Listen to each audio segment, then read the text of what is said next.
Père, nous te remercions pour ce que tu vas nous enseigner aujourd'hui. Merci pour la puissance des événements de la fin des temps. Merci pour la connaissance que tu nous accordes. Et merci car autant que nos cœurs sont ouverts pour toi, nous réagirons favorablement à ta parole. Merci de nous permettre à ce que tout ce que nous enseignons ici, nous puissions le mémoriser. Je prie, autant que nous sommes à ouvrir nos cœurs et notre pensée à toi, permets-nous d'accepter ces enseignements et de les mettre en pratique au nom de Jésus. Le péché ne peut entrer en ce lieu. La seule différence entre Dieu et l'homme est le péché. Seigneur, aide-nous. Ton Fils a payé déjà pour cela. Ton Fils a payé déjà le prix afin que nous soyons affranchis. Donne-nous d'accepter le paiement de ce prix et de dépendre de cela pour la délivrance du péché. Que la puissance pour nous affranchir du péché nous soit accordée. Je prie, Dieu des cieux, motive-nous à partir de ce moment, en ce moment où le temps est court, donne-nous de nous consacrer totalement à la parole et à l'œuvre du ministère du Seigneur. Nous sommes reconnaissants parce que tu nous as choisis et appelés ici. Donne-nous de ne pas rejeter ton appel dans nos vies.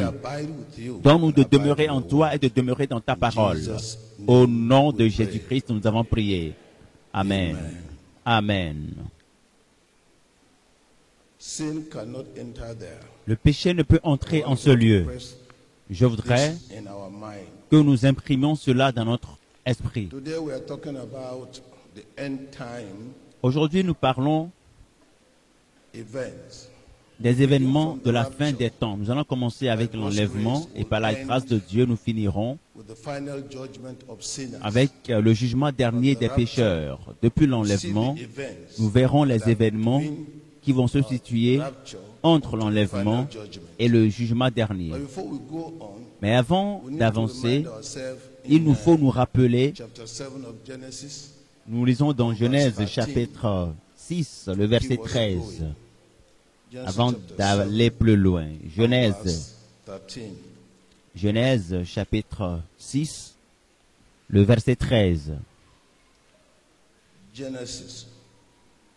Sorry, chapter 6 and verse 13.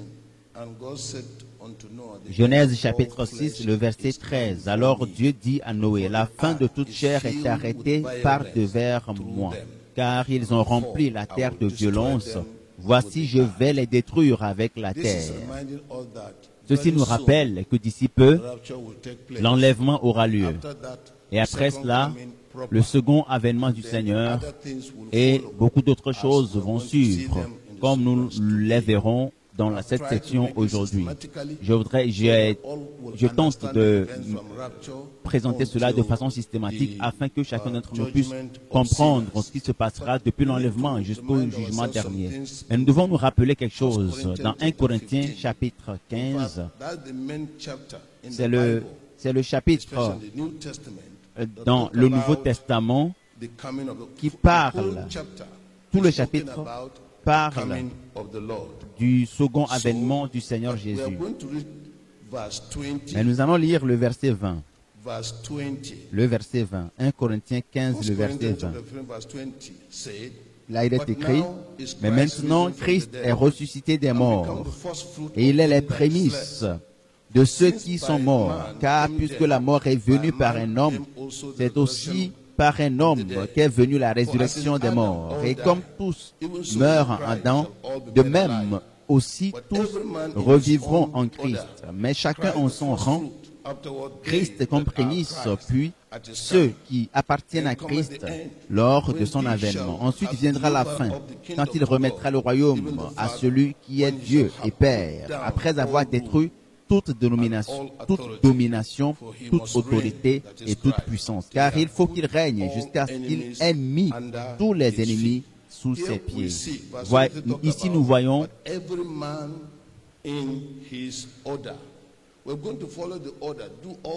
nous allons suivre l'ordre depuis l'enlèvement jusqu'au jugement dernier. Mais avant d'aller à ce point, je voudrais nous rappeler certaines choses que nous devons savoir. Je voudrais vous montrer quelque chose au sujet de la résurrection. Je vais vous montrer tout ce qui concerne la résurrection. Dans la Bible, nous avons deux types de résurrection. Dans la Bible, nous avons deux types de résurrection. Dans Jean chapitre 5, l'évangile selon Jean chapitre 5, afin que nous puissions voir les deux types de résurrection. Jean, le chapitre 5. Et nous allons lire le verset 28. Jean 5, le verset 28. Il est écrit: ne vous étonnez pas de cela, car l'heure vient où tous ceux qui sont dans les sépulcres entendront sa voix et en sortiront. Ceux qui auront fait le bien ressusciteront pour la vie, mais ceux qui auront fait le mal ressusciteront pour le jugement. Nous voyons, premièrement, la résurrection pour la vie. Et deuxièmement, la résurrection pour le jugement. Et dans Apocalypse, on nous dit qu'il y a ce qu'on appelle la première résurrection. Et ensuite, la deuxième résurrection. Et la deuxième résurrection est celle pour le jugement. Mais vous devez savoir que la première résurrection dispose de 4 faces. La première résurrection dispose de 4 faces. Premièrement, la résurrection du Seigneur Jésus. De l'extrait que nous avons lu dans 1 Corinthiens chapitre 15, il est écrit que Jésus-Christ est les prémices de ceux qui sont morts, la première personne qui soit mort et qui soit ressuscité. Mais vous pouvez me demander, mais qu'en est-il de ceux qui sont ressuscités lorsque Jésus-Christ mourait? La Bible déclare dans Matthieu chapitre 27, verset 53, ils s'étaient ressuscités. Et après la résurrection de Jésus dans le monde, ils se sont révélés aux gens et sont retournés à la mort. Cela s'est arrêté là. Ils ne font pas partie de la résurrection dont nous parlons. Donc la première résurrection, je vous dis que cette résurrection dispose de 4 phases. Premièrement, la résurrection du Seigneur Jésus. Vous pouvez le voir dans Apocalypse chapitre 1, verset 5. Apocalypse chapitre 1, le verset 5. Nous parlons de la première résurrection. Apocalypse 1, verset 5. Et de la part de Jésus-Christ, le témoin fidèle, le premier-né des morts, et le premier-né des morts, et le prince des rois de la terre, à celui qui nous aime, qui nous a délivrés de nos péchés par son sang. Jésus-Christ est la première personne qui soit sortie du tombeau et qui est resté vivant jusqu'à ce jour. Donc c'est la première résurrection. La deuxième phase est l'enlèvement de l'Église. L'enlèvement de l'Église. Ce sera la deuxième phase de la première résurrection. Et vous pouvez le voir dans Apocalypse.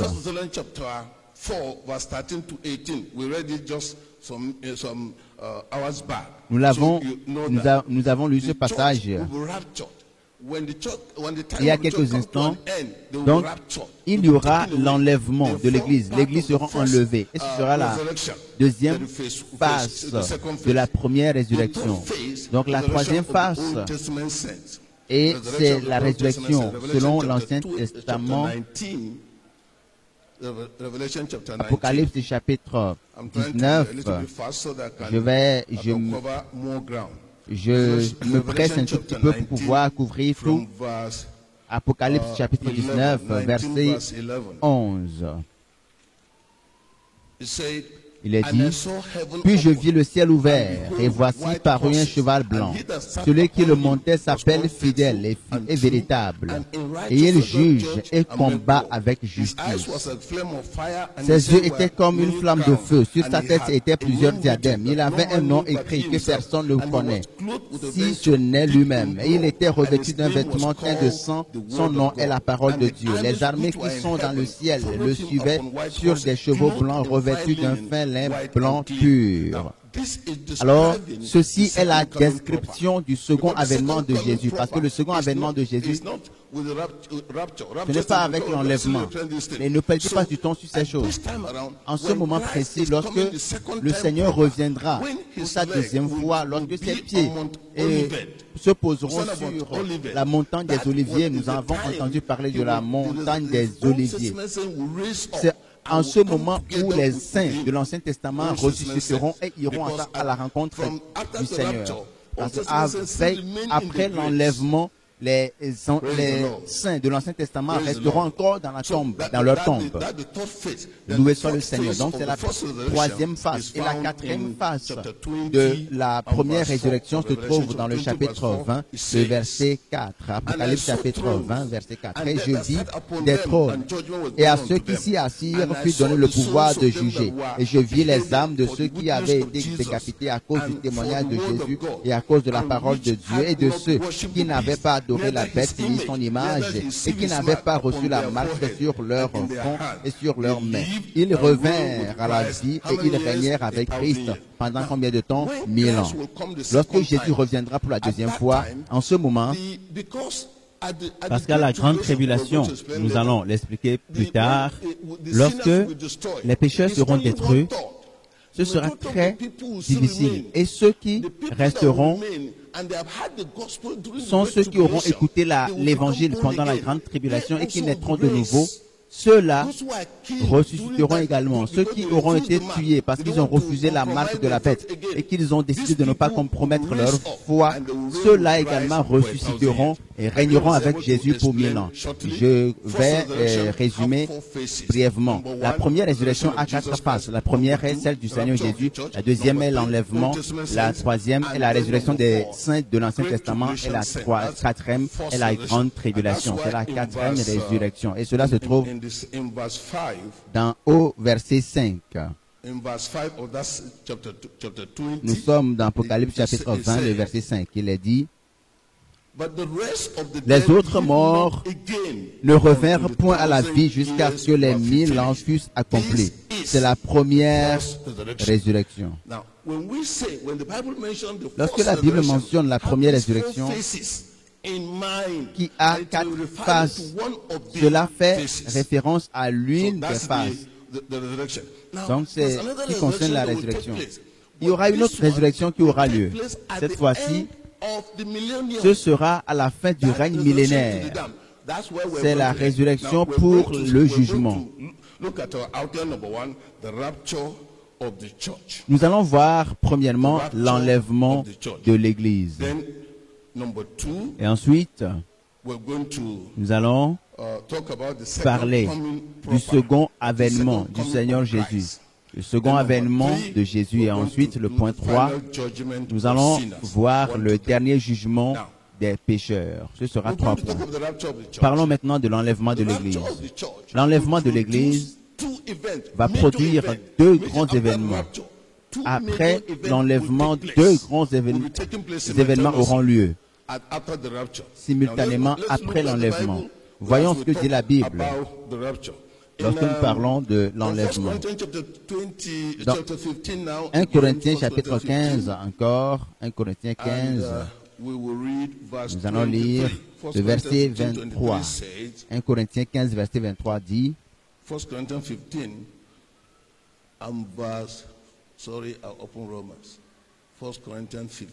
1 Corinthiens chapitre 15, le verset 23. Mais chacun en son rang. Je vous l'ai dit, le premier rang. Christ comme prémisse, puis ceux qui appartiennent à Christ lors de son avènement. Alors en ce moment, il y a un rang. Et il y a un ordre dans les événements de la fin des temps. Ce que nous attendons actuellement, c'est l'enlèvement de l'Église. Et dans ce passage, on nous dit qu'il y a un ordre, il y a un rang dans les événements qui auront lieu. Nous allons confirmer bibliquement ce que la Bible dit au sujet de l'enlèvement.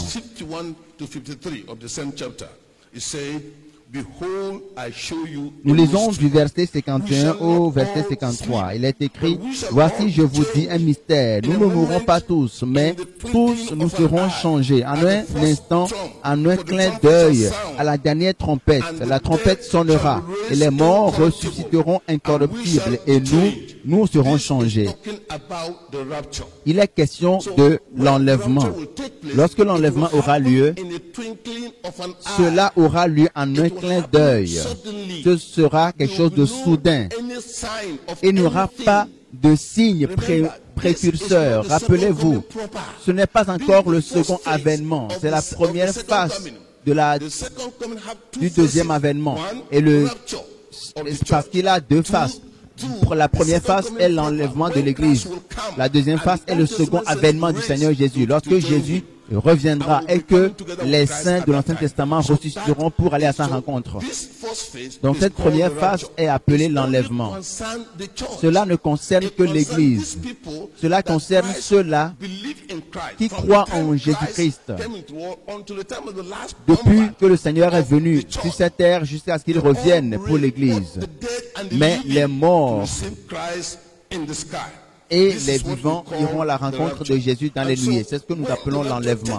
Lorsque l'enlèvement aura lieu, qu'est-ce qui se passera? Premièrement, deux choses se passeront simultanément. La première chose, c'est la grande tribulation sur terre. Et en deuxième lieu, la rencontre avec le Seigneur dans les nuées. Et nous savons la durée entre l'enlèvement et le second avènement. C'est 7 ans. Je parle maintenant de la grande tribulation. Ce qui se passera sur la terre. Matthieu chapitre 24. Matthieu 24, verset 21.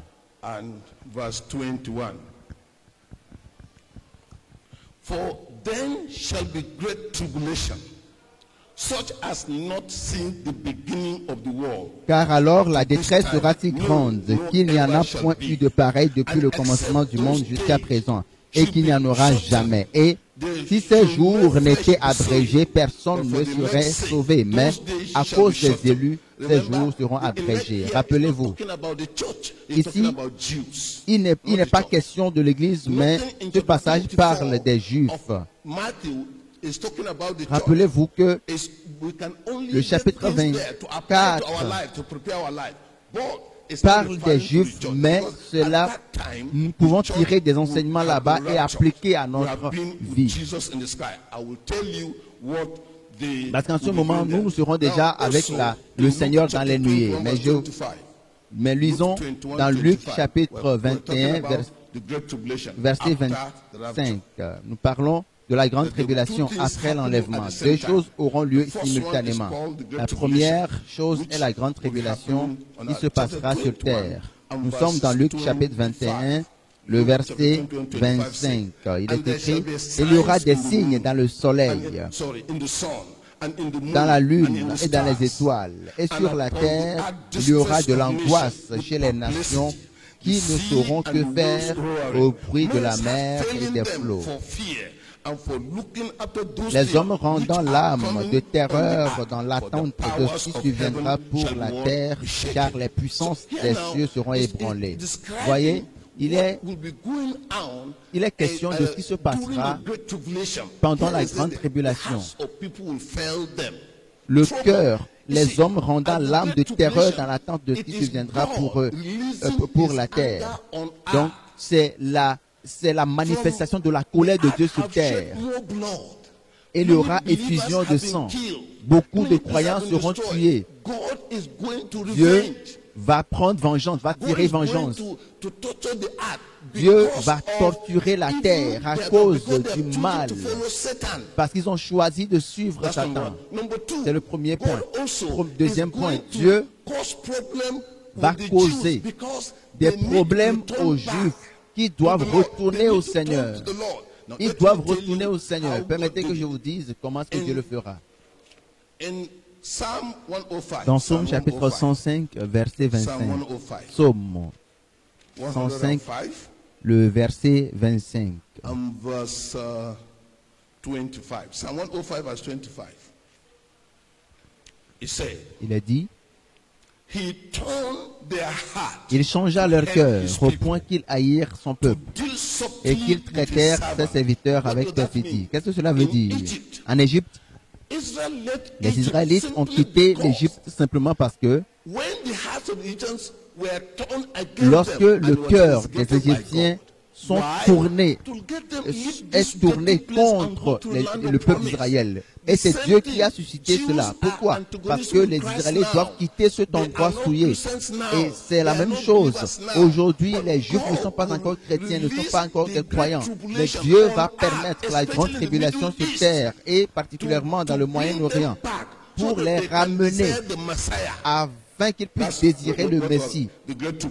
C'est de cela qu'il est question. La grande tribulation, c'est une période au cours de laquelle les gens vont pleurer. Beaucoup de choses auront lieu parce qu'à la grande tribulation, il y aura l'accroissement de mal. La grande tribulation aura pour objectif de ramener Israël à Dieu.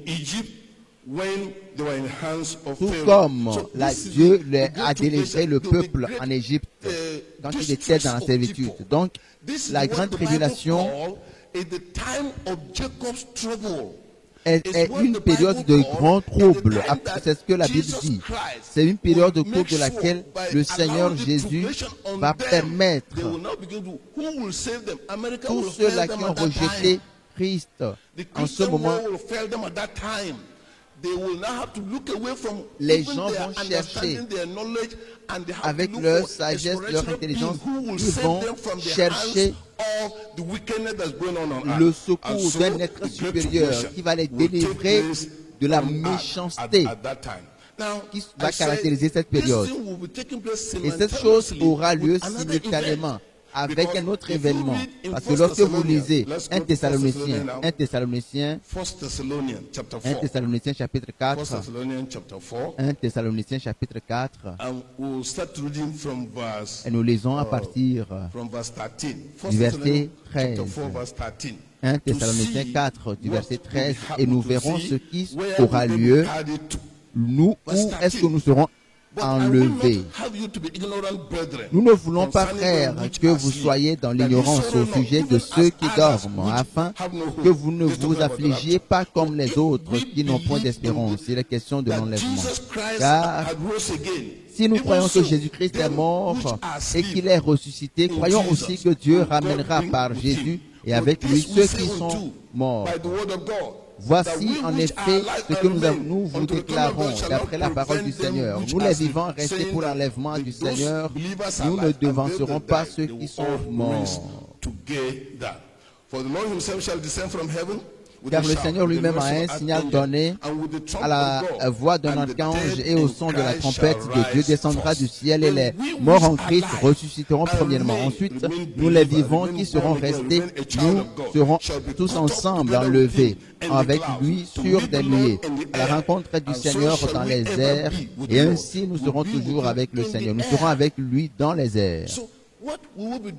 Alors, que serons-nous en train de faire dans les airs? C'est ce que nous allons voir. C'est la deuxième chose qui aura lieu après l'enlèvement.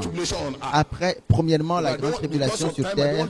À cause du temps, je ne veux pas donner trop de détails pour ne pas gaspiller le temps. Donc, ce sera les noces avec le Seigneur dans les airs. Apocalypse chapitre 19, verset 9. Nous allons voir ce que nous serons en train de faire là-bas dans les airs. Apocalypse chapitre 19. Nous parlons, Apocalypse 19, du verset 6 au verset 9.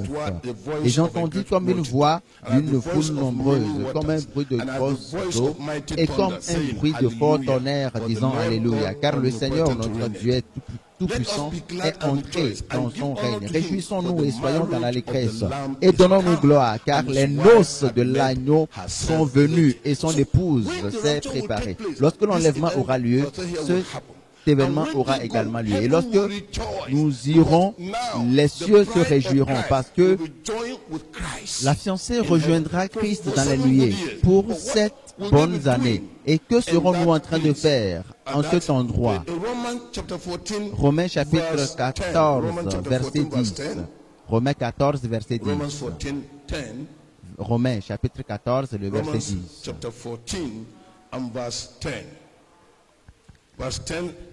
Le verset 10 dit: mais toi, pourquoi juges-tu ton frère? Ou toi, pourquoi méprises-tu ton frère? Puisque nous comparaîtrons tous devant le tribunal de Dieu. Rappelez-vous, ceci s'adresse aux croyants. Qu'est-ce que cela veut dire? Le jugement. Est-ce que Jésus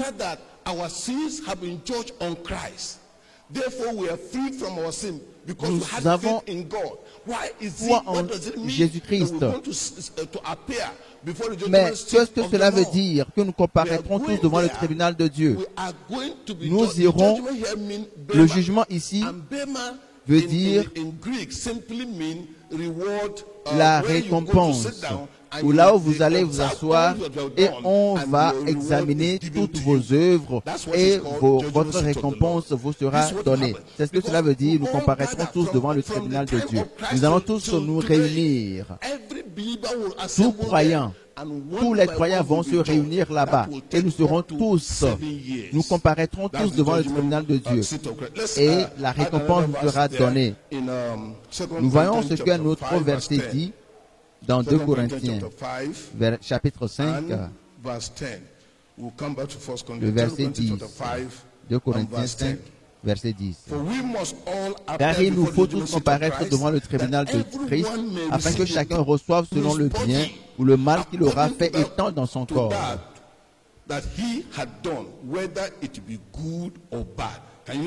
Voyez-vous maintenant, nous tous, nous les croyants, nés de nouveau, remplis du Saint-Esprit, vivant dans la sainteté, nous allons tous comparaître devant le tribunal de Christ. Et voyons le chapitre 3 de 1 Corinthiens. 1 Corinthiens chapitre 3, verset 11.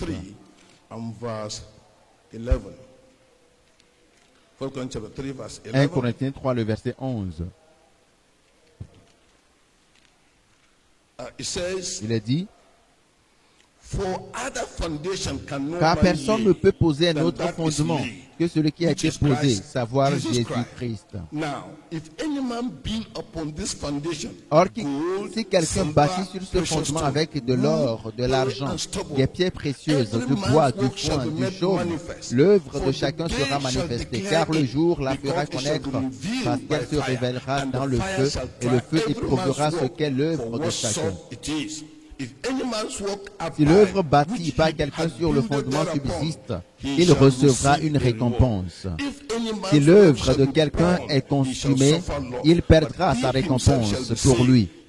Il sera sauvé, mais comme au travers du feu. Devant le tribunal de Christ, ce n'est pas le moment où on déterminera si vous irez au ciel ou en enfer. Non. Tous ceux qui apparaîtront là-bas ont échappé à la mort, ont échappé au jugement, ont échappé au péril, ont échappé à l'étang de feu.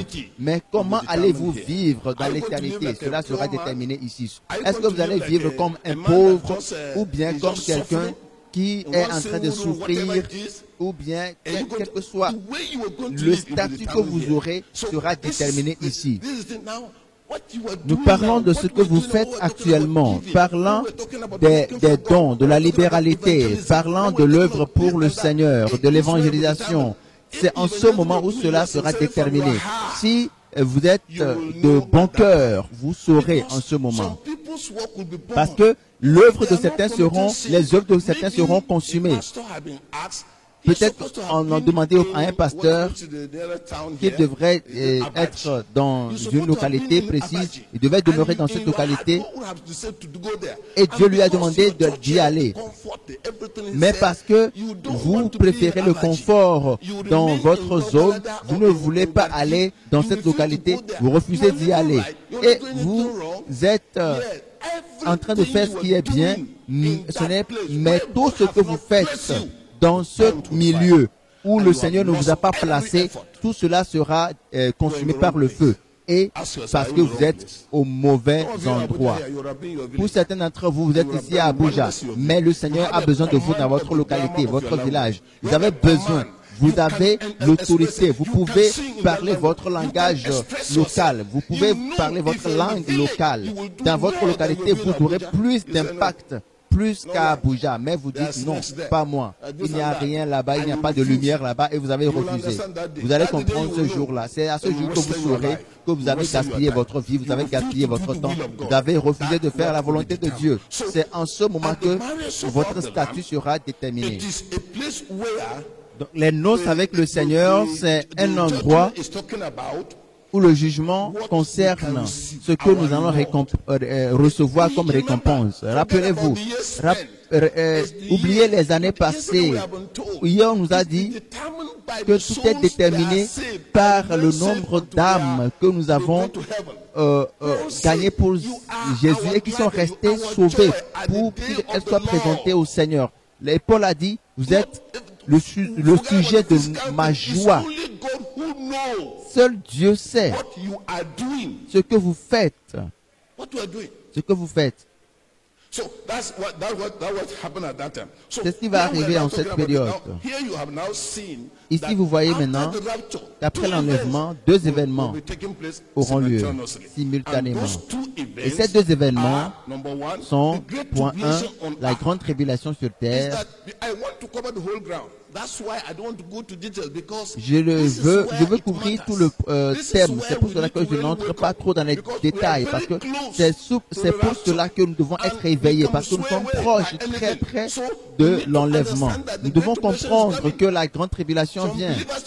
Certains croyants croient que quiconque connaît clairement la parole de Dieu ne pourra pas supporter la grande tribulation parce que la douleur sera trop grande. Mais si en ce moment même, tu ne peux pas t'engager, tu ne peux pas te sacrifier, même si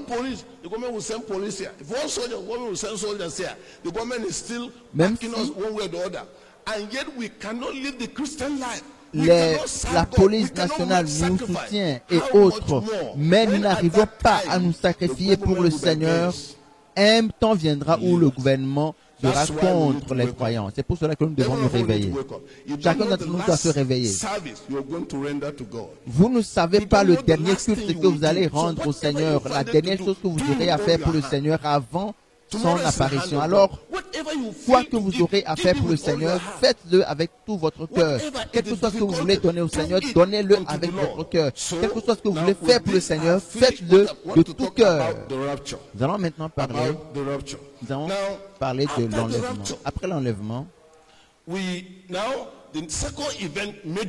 voyons que le deuxième grand événement est l'avènement. L'avènement à vrai dire du Seigneur Jésus. Rappelez-vous que je vous ai dit que l'enlèvement est la première phase du second avènement. Jésus est venu dans ce monde pour sauver le monde. C'est le premier avènement. Le deuxième avènement a deux phases. L'enlèvement et l'avènement du Seigneur Jésus à proprement parler. À son deuxième avènement, les choses auront lieu. Et il y a entre 5 et 6 choses qui auront lieu pendant le second avènement. Retournons à Apocalypse chapitre 1, verset 5. Nous parlons du second avènement du Seigneur Jésus, à vrai dire, quand Christ reviendra. Et de la part de Jésus-Christ, le témoin fidèle et le premier-né des morts et le prince des rois de la terre, à celui qui nous aime et qui nous a délivrés de nos péchés par son sang, et qui a fait de nous un royaume, des sacrificateurs pour Dieu son Père. À lui soit la gloire et la puissance au siècle des siècles. Amen. Voici, il vient avec les nuées, et tout œil le verra, même ceux qui l'ont percé, et toutes les tribus de la terre se lamenteront à cause de lui. Oui. Amen.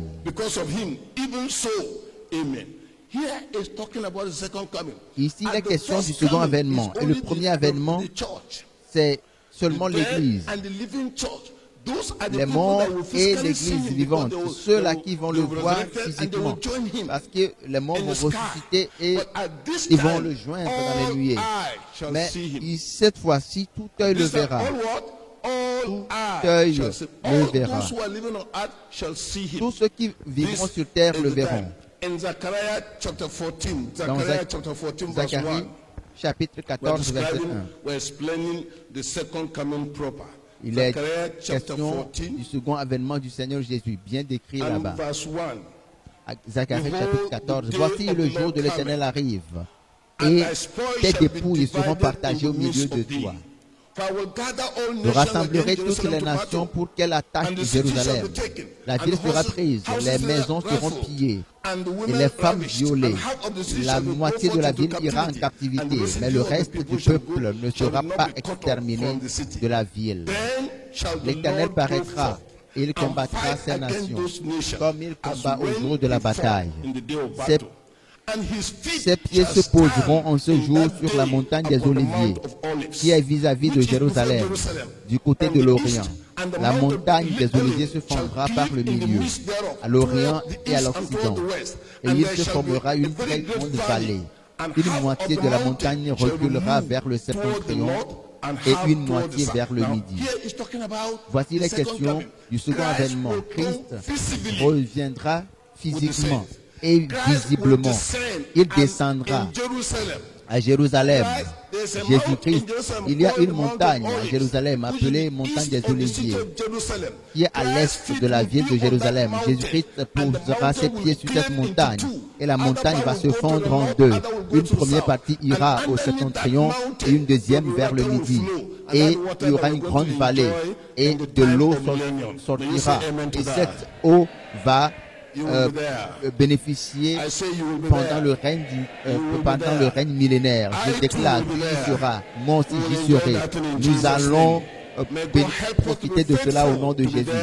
Soyons fidèles au Seigneur pour être à ce rendez-vous. Et au second avènement de Jésus, il viendra physiquement et visiblement. C'est ce qui a été décrit dans Apocalypse chapitre 19. Apocalypse 19. Verset 11 au verset 21. Je vais lire certains passages. Puis je vis le ciel ouvert, et voici parut un cheval blanc. Celui qui le montait s'appelle fidèle et véritable, et il juge et combat avec justice. Ses yeux étaient comme une flamme de feu. Sur sa tête étaient plusieurs diadèmes. Il avait un nom écrit que personne ne connaît, si ce n'est lui-même. Et il était revêtu d'un vêtement teint de sang. Son nom est la parole de Dieu. Les armées qui sont dans le ciel le suivaient sur des chevaux blancs. Les armées qui sont dans le ciel le suivaient sur des chevaux blancs revêtus d'un fin lin blanc pur. De sa bouche sortait une épée aiguë pour frapper les nations. Il les pètera avec une berge de fer et il foulera de la cuve du vin de l'ardente colère du Dieu Tout-Puissant. Il est question du second avènement du Seigneur Jésus. Il viendra sur terre. Nous serons de ceux qui le verront. Je le déclare, je vous le dis.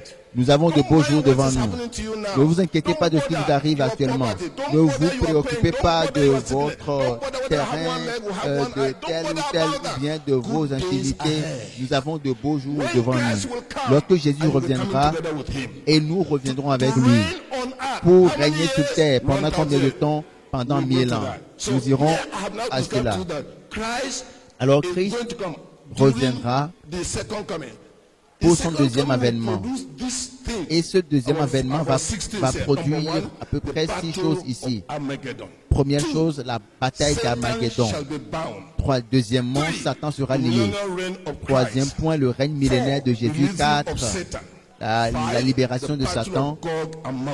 Ensuite, la bataille de Gog et de Magog.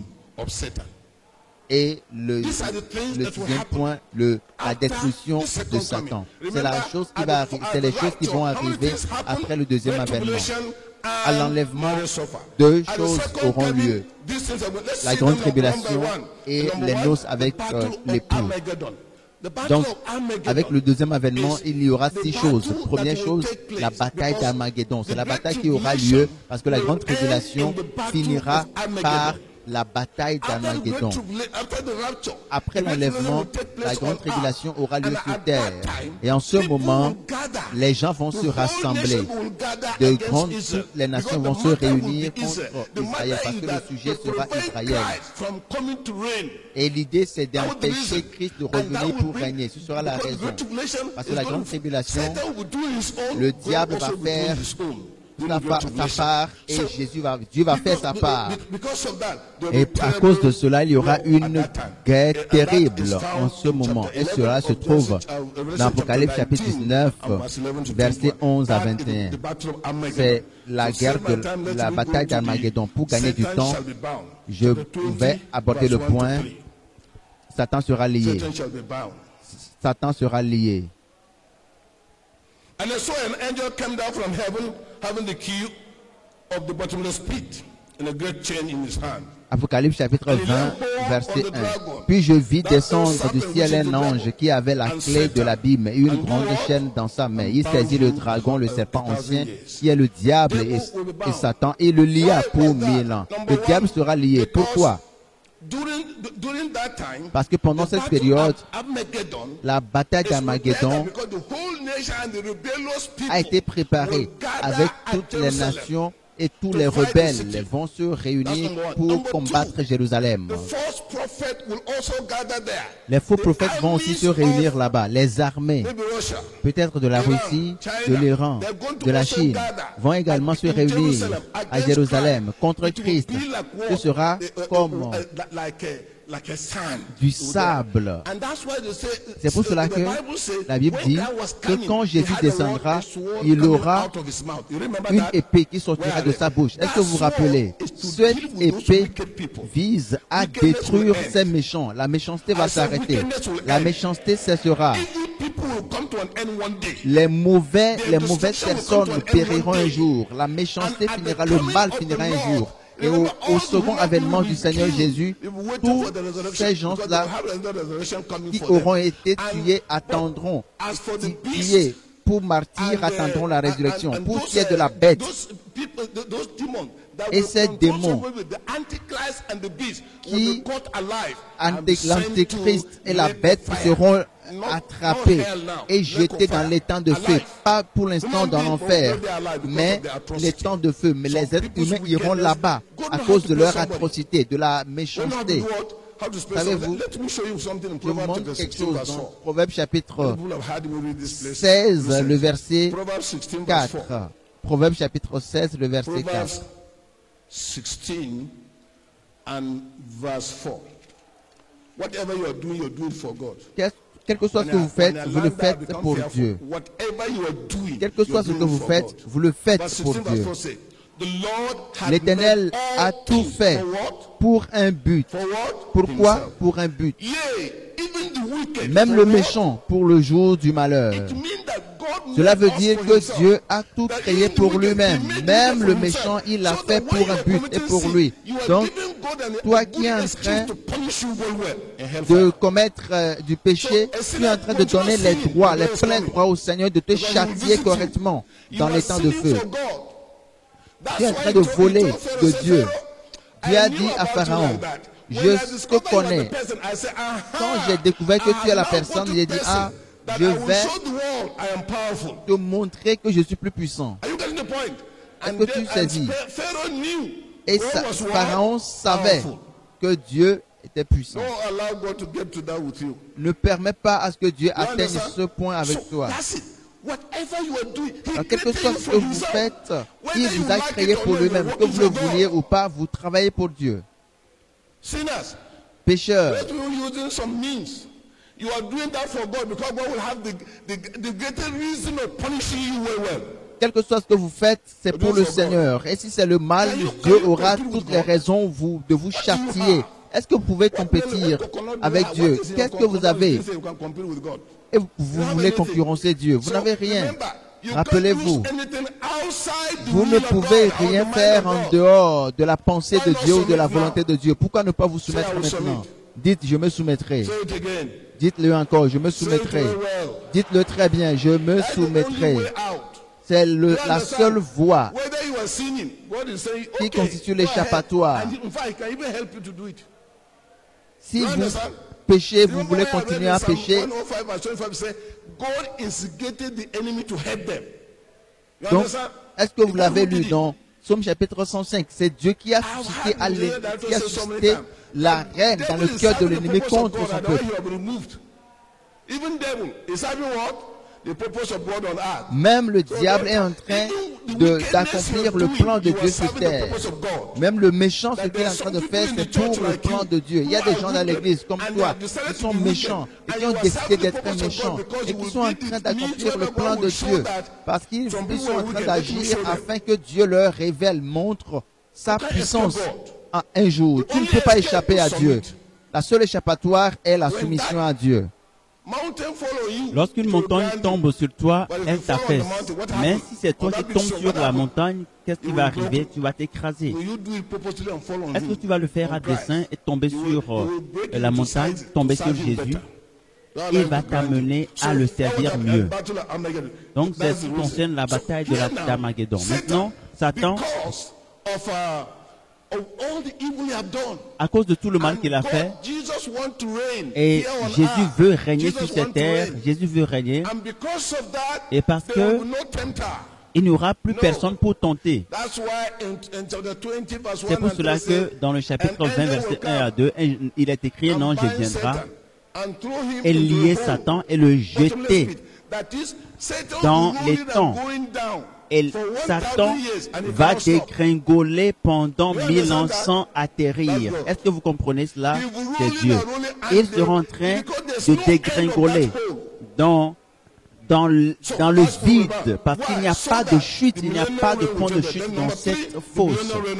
Ensuite, le règne millénaire avec Christ. Apocalypse chapitre 20. Il est question du règne millénaire. Je vais lire Ésaïe chapitre 11. Je vais aller plus vite et lire Ésaïe chapitre 11. And let me read from verse 4. Du verset 4. Mais il jugera les pauvres avec équité et il prononcera avec droiture sur les malheureux de la terre. Il frappera la terre de sa parole comme d'une verge et du souffle de ses lèvres, il fera mourir le méchant. Vous voyez ici la confirmation. La justice sera la ceinture de ses flancs et la fidélité la ceinture de ses reins. Le loup est un animal terrible, habitera avec l'agneau, et la panthère se couchera avec le chevreau.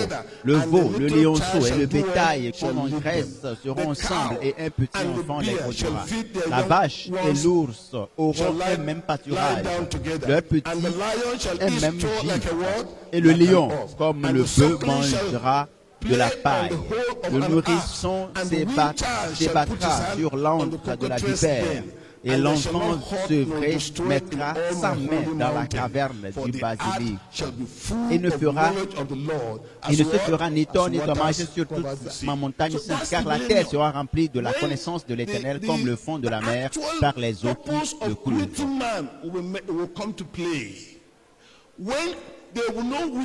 Ceci aura lieu où, quand il n'y aura plus de méchanceté, l'Antéchrist et tous ses anges seront dans les temps de feu. Ils seront dans les temps de feu pendant 1000 ans, avant que le diable, Satan, ne les rejoigne. C'est ce qui va arriver. Donc, pendant le règne millénaire, il y aura la paix, parce que la connaissance de Dieu va couvrir toute la terre, comme la mer, comme les eaux couvrent la mer. Donc, c'est le plan original.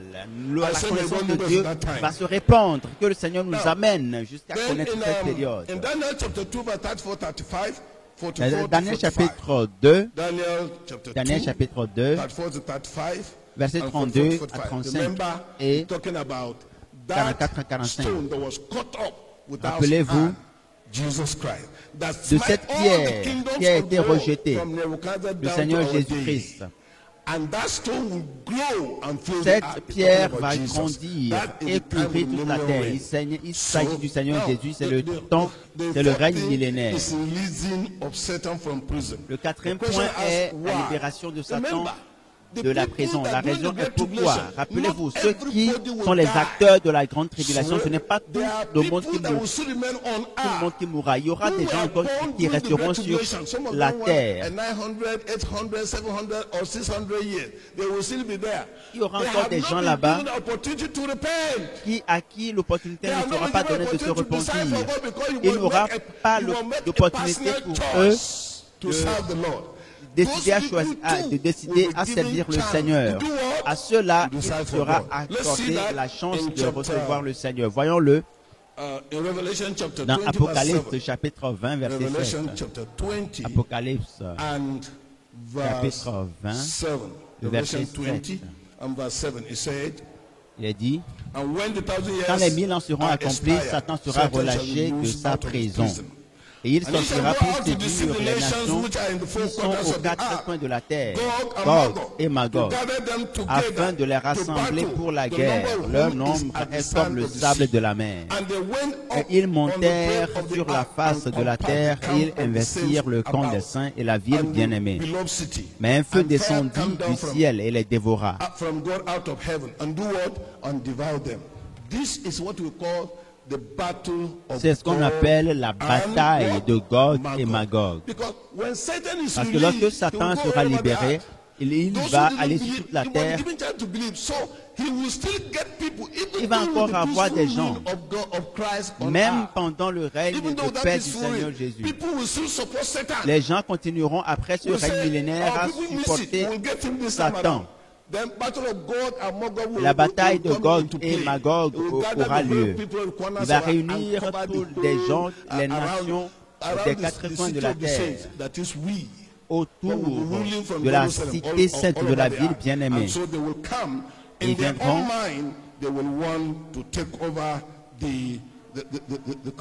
avec pour objectif de prendre contrôle de toute la terre. Voyons Zacharie chapitre 14, verset 12. Zacharie chapitre 14, verset 12. Il est écrit, And this shall be the plague wherewith the Lord shall smite voici la plaie dont l'Éternel frappera tous les peuples qui auront combattu contre Jérusalem. Leur chair tombera en pourriture, tandis qu'ils seront sur leurs pieds. Leurs yeux tomberont en pourriture dans leur orbite, et leur langue tombera en pourriture dans leur bouche. Dieu est un maître. Il va les réunir. Et lorsqu'ils vont venir, ils vont dire, ah oui, nous allons prendre contrôle, nous allons aller. Et d'un seul coup, ils seront frappés de pourriture. Ils vont commencer à s'effondrer. Je voudrais vous dire que tu ne peux pas combattre Dieu. Soumets-toi. Voleur, rends-toi. Méchant, fils du diable, rends-toi. Et c'est la seule échappatoire. Parce que tu es en face de Dieu, et Dieu peut se servir de tous les moyens pour te frapper, pour te punir. L'histoire se trouve dans Ézéchiel chapitre 30 et 31. Point 6 maintenant, le jugement dernier de Satan. Revelation chapter 20. Apocalypse chapitre 20. Revelation chapter 20. Apocalypse chapitre 20. The eternal doom of Satan. Revelation chapter 20. Apocalypse 20. And verse 11. Le verset 11.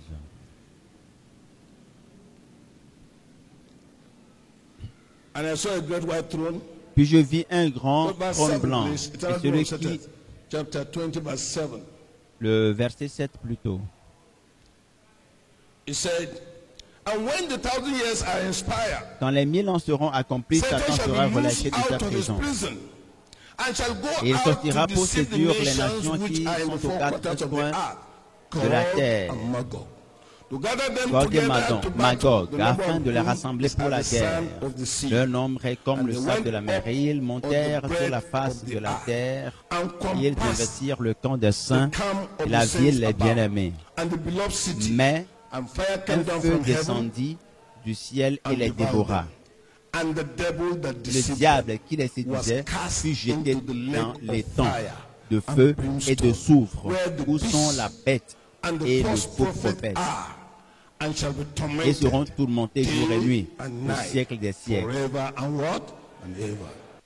pour toujours. Tu n'entendras plus parler de Satan. Je te donne encore 1000 ans, il sera quelque part.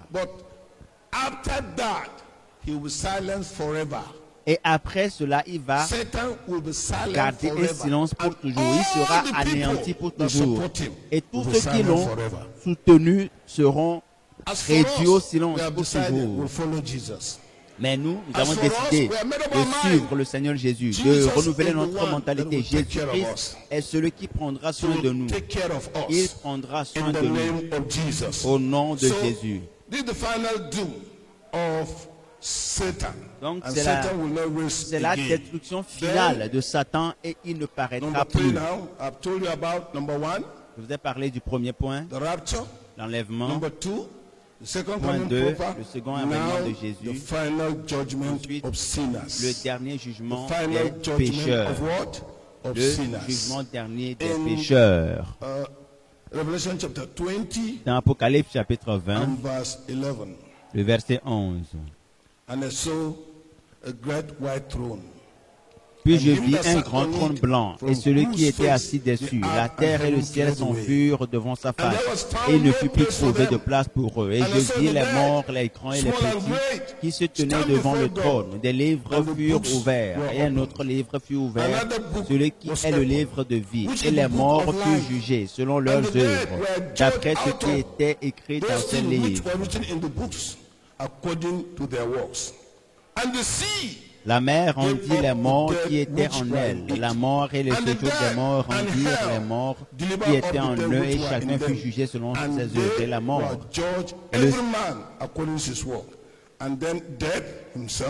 et la mort et le séjour des morts furent jetés dans les temps de feu. C'est la seconde mort, les temps de feu. Quiconque ne fut pas trouvé écrit dans le livre de vie fut jeté dans les temps de feu. C'est le dernier jugement du pécheur. Les gens, ceux qui n'auront pas le temps pour Dieu, auront le temps pour le jugement. Depuis le temps d'Adam, pour ceux-là qui sont morts dans leur égarement, dans leur égarement, resteront dans la tombe jusqu'en ce moment.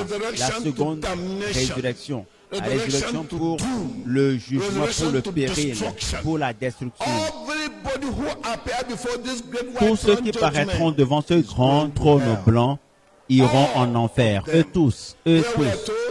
On nous dit, la mer. Beaucoup ont perdu la vie dans la mer. Ils sont des millions. Ils vont ressusciter en cette période. Tous ceux qui ont été dévorés par le feu, quel que soit là où ils ont été consumés par le feu, ils ressusciteront. Tout endroit, toute terre, toutes les tombes seront ouvertes. Tous les méchants ressusciteront. Ils seront libérés du séjour des morts. Et l'esprit viendra se joindre au corps. Et ils vont ressusciter et paraîtront devant le grand trône blanc. La bonne nouvelle, c'est que tu ne seras pas là-bas. La bonne nouvelle, c'est que tu ne seras pas parmi eux. Tu ne seras jamais l'un d'entre eux. Parce que si jamais tu deviens l'un d'entre eux, c'est ton choix. Si tu décides d'être là-bas et tu as renouvelé ta mentalité, quel que soit ce que nous disons, alors tu es pour Satan. Mais pour ceux qui veulent entrer dans le paradis, le Seigneur Le Seigneur les rassemblera. Les gens sortiront des tombes. Cette puissance, tous ceux qui veulent entrer dans le paradis, ceux qui font ce choix, Dieu va valider leur choix. Ils viendront de partout et viendront ici. Mais ceux qui ne veulent pas se préoccuper, qui ne veulent pas écouter, qui disent qu'ils n'ont pas du temps pour le Seigneur, parce qu'ils disent que c'est des gens qui sont pauvres, qui s'inquiètent, qui s'intéressent à Jésus. Ces gens-là, ils auront le temps pour le jugement. Ils vont comparaître devant le grand trône blanc. Mais vous dites, mais la dîme, moi je ne connais même pas la dîme. Ce jour-là, tu connaîtras ce que c'est que la dîme. Mais ce sera trop tard. Ce sera trop tard.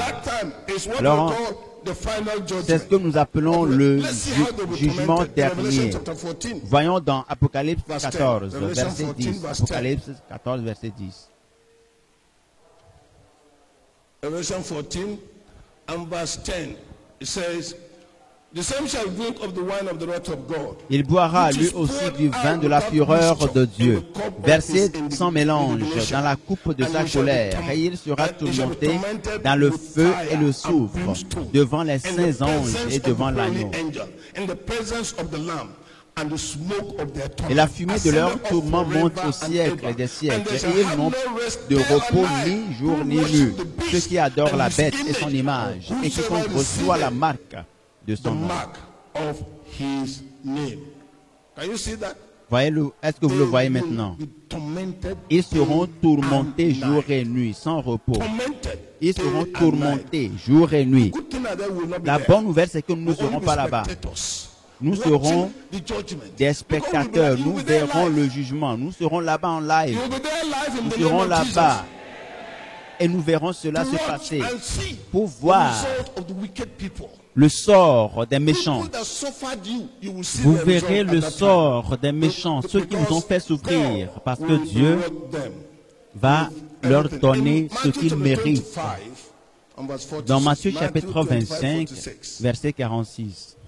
Matthieu 25, verset 46.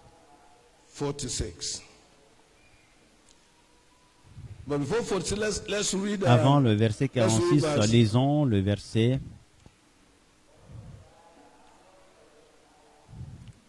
46. Verset 41 dit, ensuite il dira à ceux qui seront à sa gauche, retirez-vous de moi, maudits, allez dans le feu éternel qui a été préparé pour le diable et pour ses anges. Ce feu n'est pas préparé pour les êtres humains. Cela dépasse la force des humains, mais malheureusement des humains vont y atterrir. Et le verset 46 dit, et ceux qui auront au châtiment éternel, mais les justes à la vie éternelle.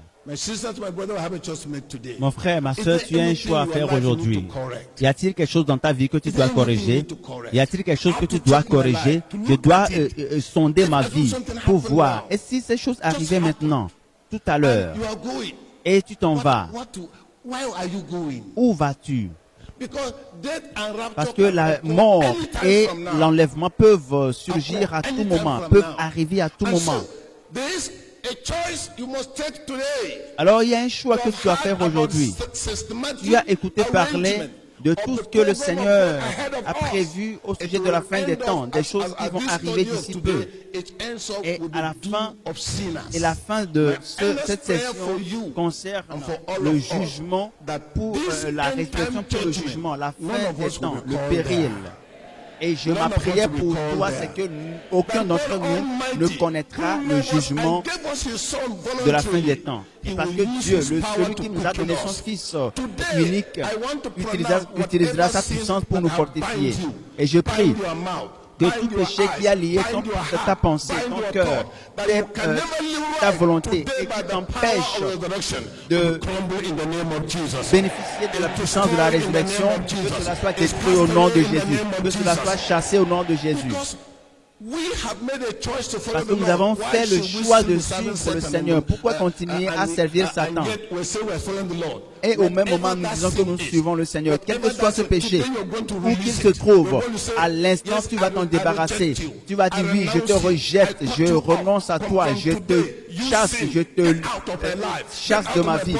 Quitte ma vie, quitte mon corps, quitte mon âme, quitte ma vie, afin que tu sois libre. Je déclare que tu es affranchi, tu es libre. Si tu coopères avec le Seigneur, tu seras affranchi, tu seras libre. Si tu coopères avec l'Esprit de Dieu, tu seras libre. Que la puissance de Dieu détruise ce péché. La puissance que le Seigneur va libérer sur ta vie. La main de Dieu qui descendra sur ta vie maintenant. Toute chose qui t'a tourmenté, qui t'a détruit, à l'instant, c'est sa fin qui est prononcée. Je prononce sa fin. Pourquoi ne pas te lever et déclarer, Seigneur, aujourd'hui je déclare, je t'appartiens. J'appartiens à toi. Je suis pour toi. Je ne permettrai à rien du tout. Je ne permettrai à rien, à aucun bien matériel, à rien du tout, de lier ma vie. Aucune pensée négative. Je ne permettrai à aucun péché de demeurer dans ma vie. Je ne le permettrai pas. Je dis non. Je dis non à ce péché. Je dis non à ce péché. Traite sérieusement avec ce péché. Que la puissance de Dieu l'enlève. Il partira. La grâce de Dieu est disponible. La miséricorde de Dieu est disponible. Quelle que soit la nature de ce péché, il partira. Il disparaîtra. Il disparaîtra.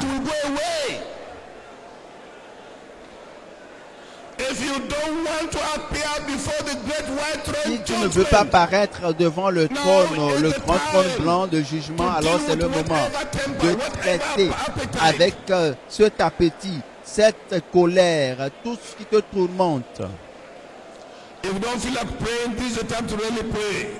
Si tu n'as pas envie de prier, sache que c'est le moment idéal pour prier. C'est le moment de prier réellement.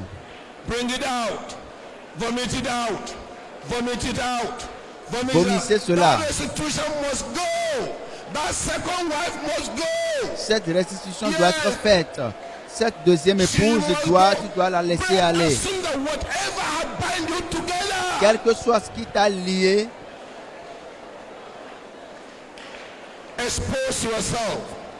expose-toi. Dis-toi la vérité. Dis-toi la vérité.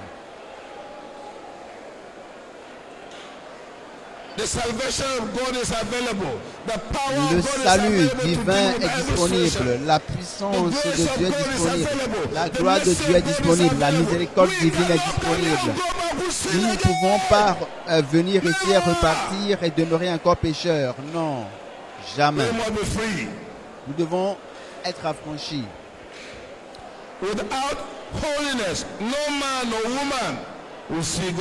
Car sans la sainteté, personne ne verra Dieu.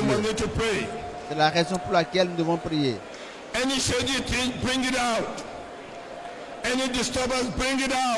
Tout ce qui vous tourmente, tout ce qui vous dérange, débarrassez-vous de cela.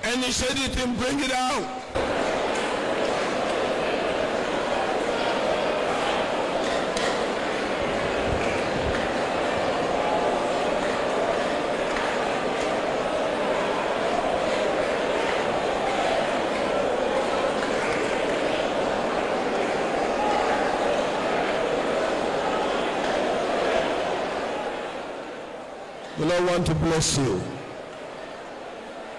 He wants to bless you. Blessings of righteousness. Blessings of holiness. Blessings of holy living. Holy thought.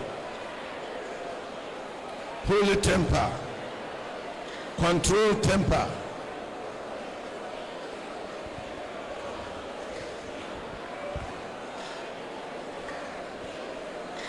This is the time we must tell that thing to depart. C'est le moment de dire, Departez. demander à cette colère de partir, afin que vous soyez purs, que vous soyez un vase pur, un vase saint, soit purifié, soit un instrument utile, un vase d'honneur pour le Seigneur.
In Jesus' name we pray. Au nom de Jésus, nous avons prié. In Jesus' name we pray. Au nom de Jésus, nous avons prié. Renew me, renew me, Renouvelle-moi, renew me, renouvelle-moi, renew me.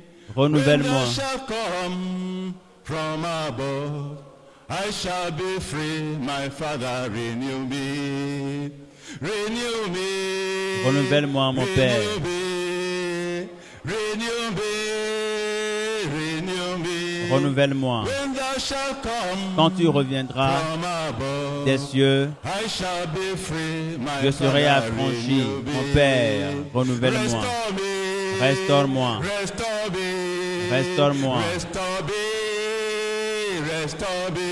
Restaure-moi. When thou shalt come Quand tu viendras from above, des cieux, I shall be free, je serai my Father, affranchi. restore me. Père, Restore restaure-moi. me, Restaure-moi. restore me, restore me, restore me. When thou shalt come from above, I shall be free, my Father, restore me. Renew me, renew me. Renouvelle-moi, renouvelle-moi, Renew me, renouvelle-moi. renew me. When thou shalt come Quand tu viendras from above, des cieux, I shall be free, my je serai Father, affranchi. renew me. Renouvelle-moi, mon Restore Père. me, Restaure-moi. restore me, Restaure-moi. restore me, Restaure-moi. restore me. Restaure-moi. When thou shalt come Quand tu viendras from above, des cieux, I shall be free, je serai my affranchi. Father, restore me. Mon Père, restaure-moi. Revive me, revive me. Rends-moi la vie. Revive me, Rends-moi la vie. revive me. Rends-moi la When vie. thou shalt come Quand tu viendras from above, des I cieux, shall be free, je my serai Father, affranchi, mon revive Père. me. Rends-moi la vie. Revive me, Rends-moi la vie. revive me. Rends-moi la vie. Vivifie-moi. Vivifie-moi. Revive me. Vivifie-moi. When thou shalt come Quand tu viendras from above, des cieux, I shall be free, je my serai Father, affranchi, mon Père. revive me. Vivifie-moi. The message you have just listened to is a production of Holiness Revival Movement Worldwide. Holiness Revival Movement Worldwide is a non-denominational ministry that is given to the propagation of Christ's righteousness and holiness in churches and nations of the world through crusades, revival meetings, production and spread of holiness literature and materials. For other spiritual materials, messages, or inquiries, contact us on 0816-902-3948 or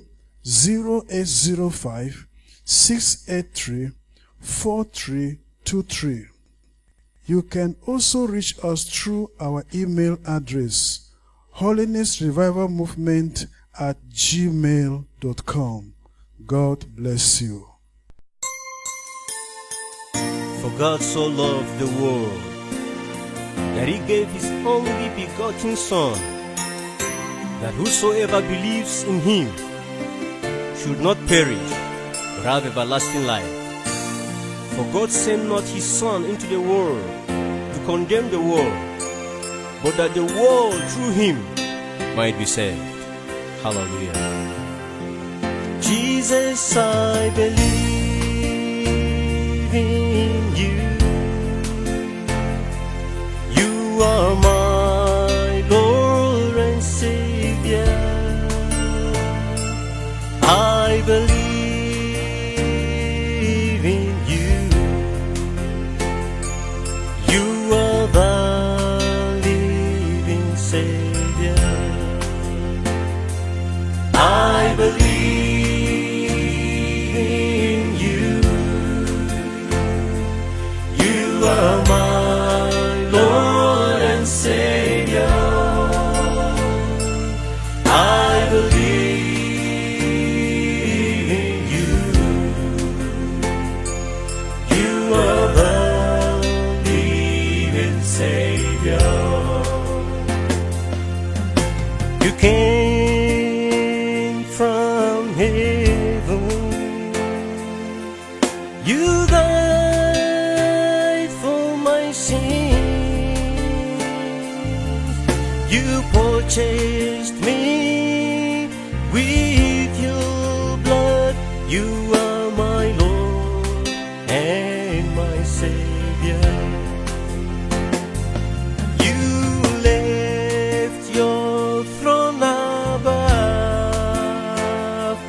and took up the form of a servant for my sins. Oh Lord Jesus, you are the living Savior. Jesus, I believe in you. I believe in you. 'Cause you are my Lord and Savior. You are my Lord and Savior. Jesus, I believe in you. I believe in you, Lord, 'cause you are the living Savior. Jesus, I believe in you, Lord, 'cause you are my Lord and Savior. You are my Lord and Savior, Lord. I believe. That's why I believe in you, Lord. Oh, Jesus. You are my living Savior. I believe in you. I love you, Lord. I believe in you. You are the living Savior. I believe in you. I love you, Lord. I love you. I believe in you. You are the living Savior. Jesus, I believe in you. I believe in you. You are my Lord and Savior. You are my Lord and Savior. I believe in you, Lord. Oh, you are my living Savior. Jesus, I believe, I believe, I believe you, Lord, 'cause you are my Lord and Savior, Savior, Lord. I believe in you, Lord. You are my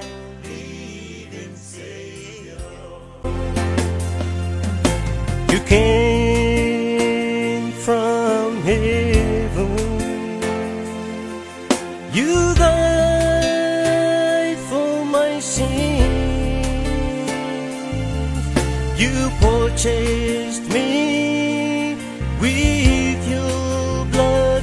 You are my Lord and my Savior. You left your throne above and took up the form of a servant for my sins.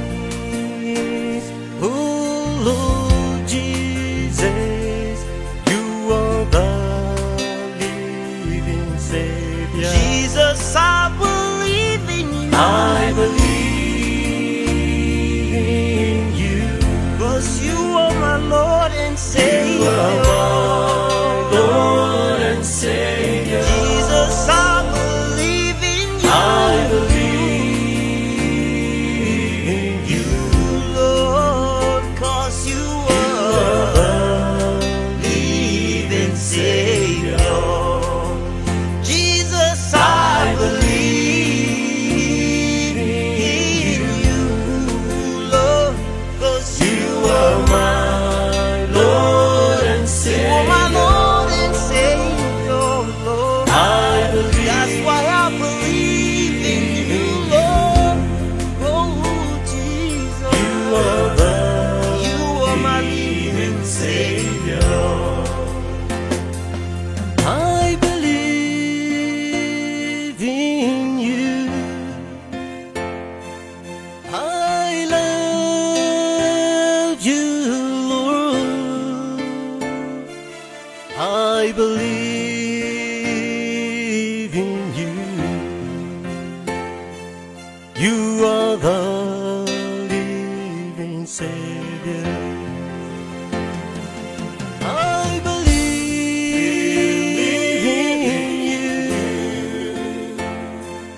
I love you, Lord. I love you. I believe in you. You are the living Savior. Jesus, I believe in you. I believe in you. You are my Lord and Savior. You are my Lord and Savior. I believe in you, Lord. Oh, you are my living Savior. Jesus, I believe, I believe, I believe.